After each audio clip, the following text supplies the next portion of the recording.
एक AI generated image जिस पर लिखा है ऑल आइज ऑन रफा, मतलब कि रफा में जो कुछ भी हो रहा है हम देख रहे हैं। और ये इमेज बहुत ज़्यादा वायरल हो चुका है। इंस्टाग्राम पर इस इमेज को 47 मिलियन टाइम शेयर किया गया है।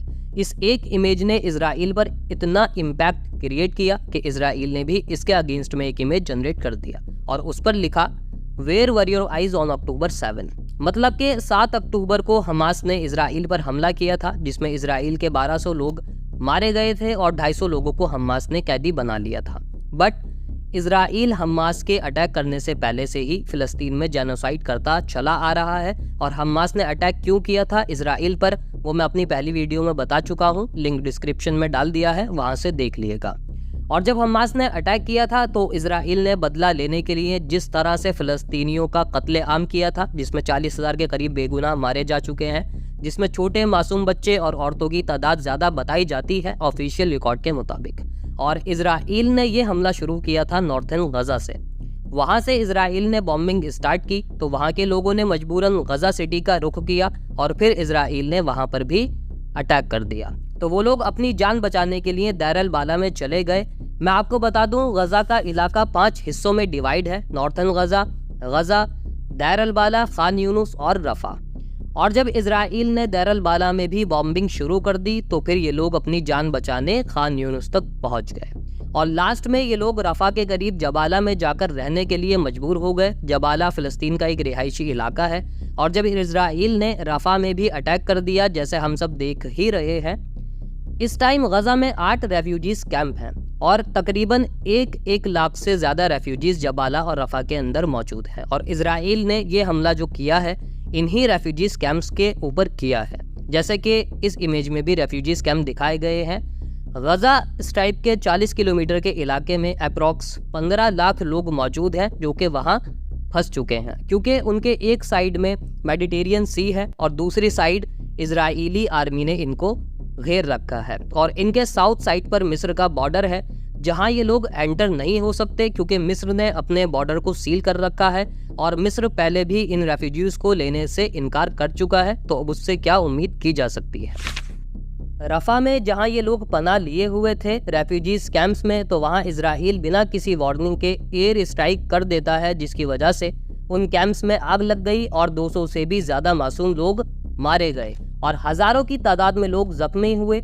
और इन मासूमों की जान लेने के बाद नेतन्याहू ये कहता है कि हमारा ये सब करने का कोई इरादा नहीं था, ये एक ट्रैजिक मिस्टेक थी और हम इस हमले की इंक्वायरी कर रहे हैं। यहाँ इनके दोगलेपन की इंतहा होती है कि इतने मासूमों की जान लेने के बाद ये कहते हैं कि ये एक ट्रैजिक मिस्टेक थी।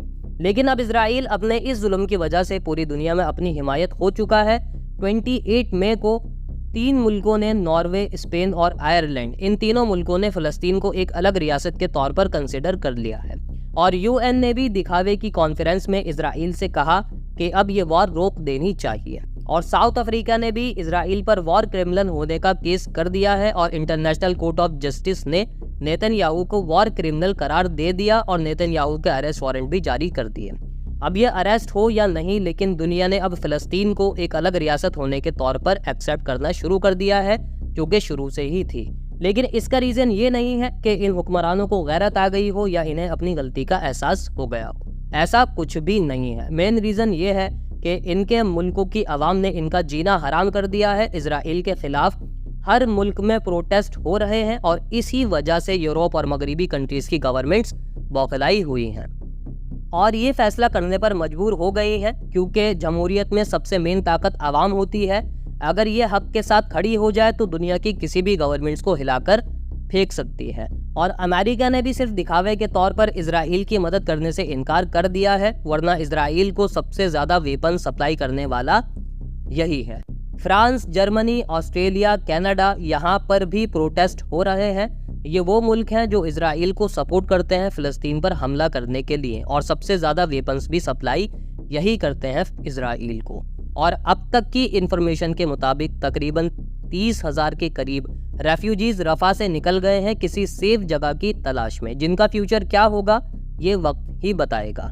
खैर, फितनों के इस दौर में जब उम्मत मोहम्मदी के खिलाफ सारी दुनिया खड़ी है तो ज़रूरत इस बात की है कि हम अपनी ज़ाती ज़िंदगी में छोटे छोटे बदलाव लाकर जितना हमसे हो सके अल्लाह से दुआ करें कुछ दिन के लिए ही सही अपनी रोज़ की वही भागम-भाग ज़िंदगी में नफ्स की पैरवी ना करें, और याद रखें कि 313 के सामने भी सारा अरब खड़ा था और वो कुछ ना बिगाड़ सका और ना सकेंगे।